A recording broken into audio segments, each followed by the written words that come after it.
Hello and welcome to Livewire's annual Alternatives in Focus series. I'm Sarah Allen and today I'm joined by Darryl Clark. Darryl is the Deputy Head of Research and Manager Alternatives for Lonsec. And today we're going to be discussing the state of alternatives and how Lonsec are evaluating strategies in this space. Thank you for joining us, Darryl. Thanks for having me, Sarah. So to begin with, how big is the alternative space and how quickly is it growing? Well, Sarah, it's actually been growing really fast. So if I think about the last 2 years, at Lonsec, we've seen our coverage of funds in the alternatives universe grow by about 50%. And it seems to be growing by the week, actually. So we're quite in a fortunate position where fund managers keep on bringing us new funds to review. And I guess if you think about what's driving that, we all know it's been an uncertain environment the last couple of years. People have been looking at equities and bonds and the behaviour of those two asset classes and how they blend together in a portfolio.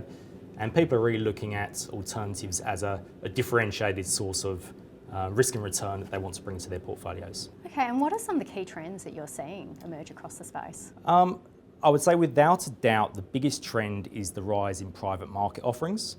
So I would start by saying that if you go back 2 years ago, private markets were a much smaller part of our funds under coverage. It would probably been about 15 to 20% of the funds we covered. And the largest would have been something like global macro hedge funds and trend managers. And they would have been about 40%. Now in the last 2 years, that's really switched around. So private market offerings are now about 40% of the funds we cover. And like I say, it's growing by the week, it seems at the moment. And I guess if you think about what's really driving that, there's this structural change in the markets where public markets are shrinking, private opportunities have grown significantly through time. And for retail investors, they're now able to gain access to these type of opportunities through what people are calling a more sort of democratised access to private markets. So through a managed investment scheme that has either monthly or quarterly liquidity, normally with a cap around that. And that's a big change in the past if you think that they've been the mainstay of institutional investors for the last 10 to 20 years. And institutional investors have been able to write cheques for several $1 million to private equity firms. Now retail or wholesale investors can gain access to the same opportunities. So that's probably been the biggest step change that we've seen in our coverage over the past 1 to 2 years. Okay, and part of the big appeal of alternatives is obviously different performance compared to, say, equities and fixed interest. But what are you seeing in terms of performance across the strategies that you evaluate? Yeah, it's a fairly difficult one to answer in some respects. So I think the one thing I'll try and get across to viewers is alternatives, it's a very broad church. So don't necessarily think about it in terms of an asset class, but rather a range of strategies. And the level of dispersion can actually be quite significant when you're talking about performance. So all of that said, and I should say, the funds in the universe have very different risk and return characteristics. So all of that being said, if we look back at just a shorter term time period, like 1 year, stronger performers would have had returns of around mid double digits, and that probably would be some of the private markets or private equity funds that we've spoken about. And at the lower end, it's probably been around sort of negative double digits, to be honest. So you can see there's quite a variety there, and you'd probably see something quite similar even if you were to look over a 3-year period. So I think if we try and break it down a little bit and draw out some observations, if we start on the more sort of liquid side of the alternatives universe, so something like a trend manager, for example, go back 12 months, and they had some really strong 12-month returns. So trend managers, they were benefiting from strong trends in markets. I mean, that they do what they say they do, essentially. They're trying to capture momentum from various markets. Think about last year, strong trends in US dollar, fixed income, commodities, and they all did really, really well. Now, some of those liquid managers like Trend had more muted returns this year, but you can probably break down that universe a little bit into trend managers that purely capture trends versus those that also have some complementary strategies attached to it. So Trend managers that have things like non-trend signals like carry, value, some use seasonality. Some of those strategies have actually performed really strongly this year. So while returns have been more muted versus last year, they've been okay. And then if we turn to the more illiquid universe, private markets, which we've spoken about as a strong trend, look, they've still been fairly resilient, so performing really well. And look, people ask about performance in private markets all the time because of unlisted asset valuations and the like.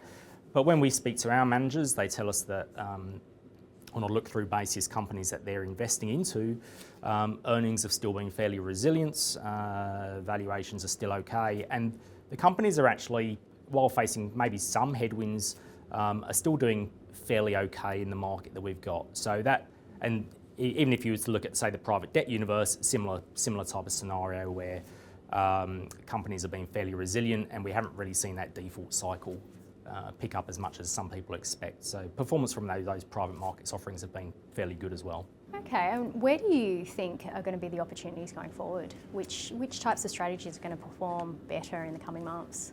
It's an interesting one because I've kind of been waiting for this period for quite some time, to be honest. You know, I've been looking at alternatives for 10 to 12 years, and much of that post-GFC period has been tough, right? We've had central banks intervening in markets, it's crushed the volatility, and that's been a really kind of weaker environment for hedge funds in general to perform.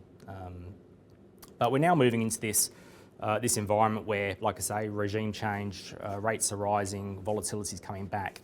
Now that type of environment creates a bit more dispersion in markets, and that creates a lot more opportunities for managers. So whether it be long-short managers, or it could be managers who play relative value in the markets, where they're playing the spread between two different securities or two different markets, that type of volatility is really, really important.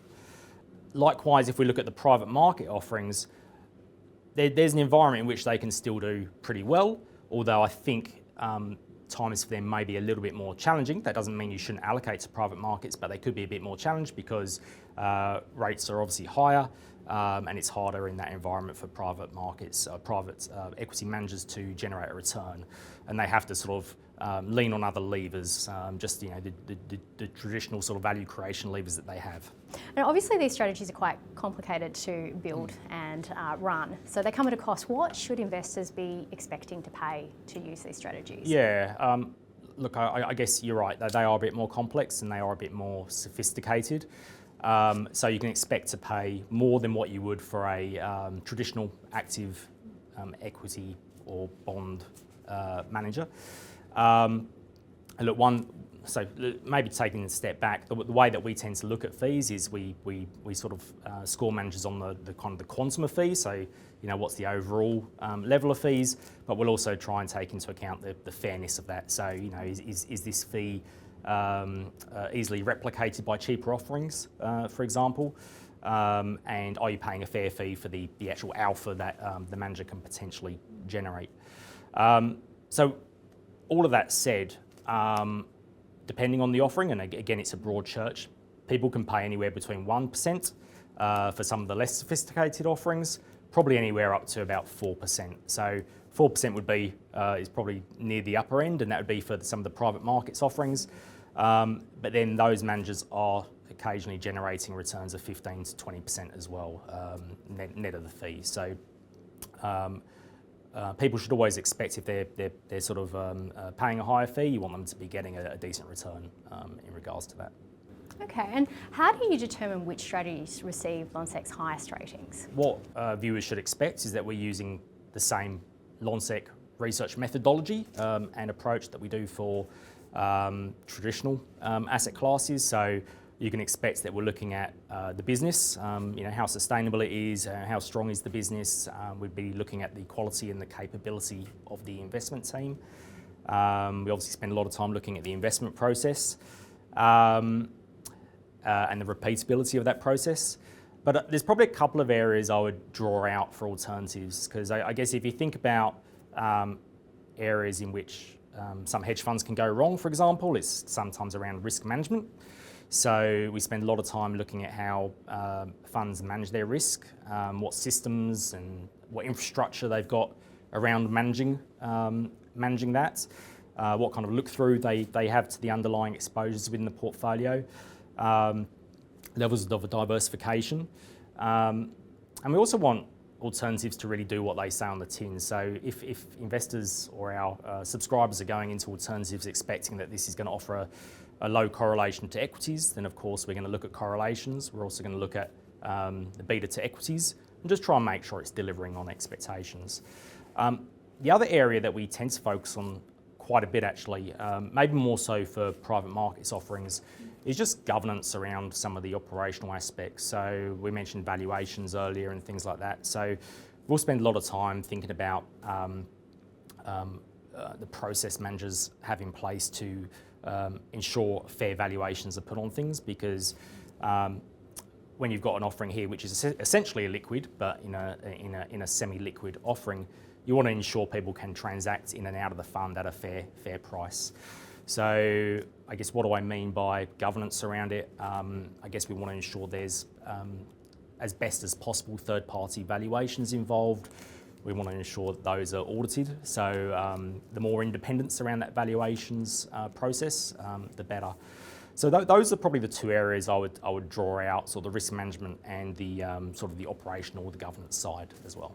Thank you for sharing your insights today with us, Darryl. No trouble at all, Sarah. Lovely being here. Thank you. And if you enjoyed that interview, please subscribe to Livewire Markets and Market Index. Thank you for watching.